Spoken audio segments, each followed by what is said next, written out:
Mon étude sur l'abbatiale d'Erstein. Érigée au IXe siècle, elle fut certainement détruite au XIVe. L'impératrice Irmengarde, épouse de Lothaire Ier, petit-fils de Charlemagne et fondatrice de l'abbatiale d'Erstein en 849.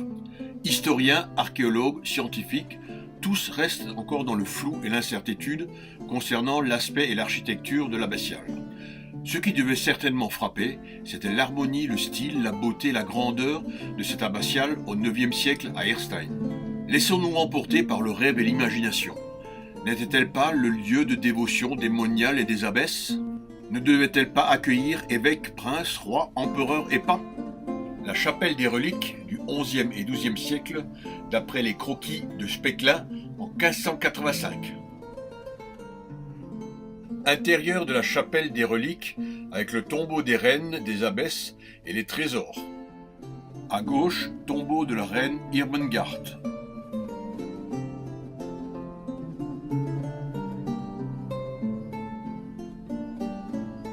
Vestige de l'abbatiale, un fragment d'un remplage d'ogive.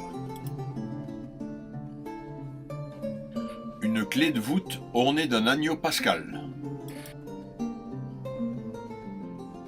Une colonnette en grès enfouie dans un déblai, rue de la Pente, à la sortie du canal provenant des douves du château de la Rebmatt. Colonnette trouvée par Marc Nicolas et confiée à la mairie d'Erstein. Lieu des fouilles et trouvailles de la colonnette. Le puits du couvent, renaissance en 1580, dans la cour de Monsieur Grasse. La croix du cimetière d'Erstein, est-elle en provenance de l'abbatiale? Et cette croix du cimetière de l'abbaye, rue du couvent, est-elle en provenance de l'abbatiale également? Le sceau d'Albert Clerc en 1261, on y voit une église avec 3 tours et une façade droite. Le sceau de la ville d'Erstein en 1303. Au fond, on voit une tour de l'abbatiale, en bleu, et au premier plan, la chapelle extérieure des reliques, en rouge. Sceau de la ville d'Erstein en 1335. Le sceau en 1382. Les armes d'Erstein en 1620. L'artiste a mis des tours et des toits cylindriques. On y retrouve la façade droite avec 2 ports. Les armes d'Erstein avec les armoiries des communes du Bas-Rhin en 1697. On y voit des tours rondes avec des coupoles, une façade triangulaire grecque avec un œil de bœuf, et le sceau en 1713. Les armoiries de la ville de Benfeld, d'après le Wappenbuch de Koebel en 1545. Dans cette étude, il n'est pas certain qu'il s'agisse de l'abbatiale d'Erstein. Agrandissement de l'église des armoiries de Benfeld. La tour principale est la tour de croisée. C'est une tour octogonale avec une toiture en arête et des fenêtres plein cintre sous chaque arête. Les 2 tours carrées ont une toiture triangulaire, 2 fenêtres supérieures rectangulaires, 1 ou 2 meurtrières et une fenêtre plein cintre à la base. En analysant l'église des armoiries de Benfeld et les sceaux d'Erstein, on y remarque plusieurs similitudes. Pour le sceau de 1382, on remarquera la tour de croisée et la corniche sur la façade. Pour le sceau de 1335, les tours carrées. Et pour le sceau de 1713, la corniche sur la façade.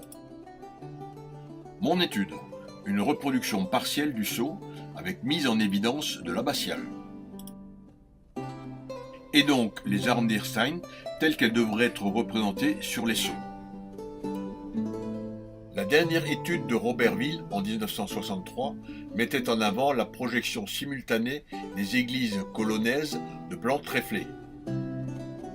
Plan de l'abbaye d'Erstein d'après Specklein en 1585. Dessin de l'abbatiale de Murbach. On remarquera la similitude des 2 abbatiales, surtout les abords. Situation géographique de l'abbatiale d'Erstein en Alsace. Sur cette carte, l'évêché, l'archevêché, les abbayes, les prieurés en Alsace. Erstein accueille une abbaye et un site fortifié. Le partage de Verdun en 843, entre le royaume de Charles le Chauve, le royaume de Lothaire Ier et le royaume de Louis.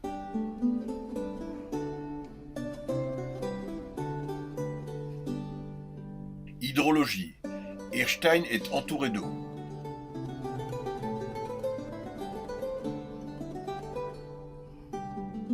Erstein en 1409.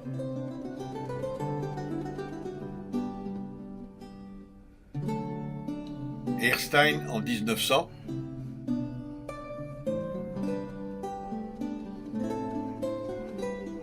Situation de l'église paroissiale et de la filature.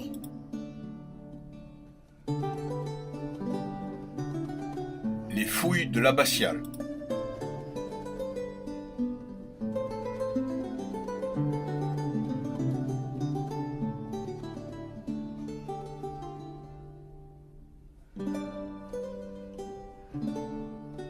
Situation de l'abbatiale et de la chapelle des reliques.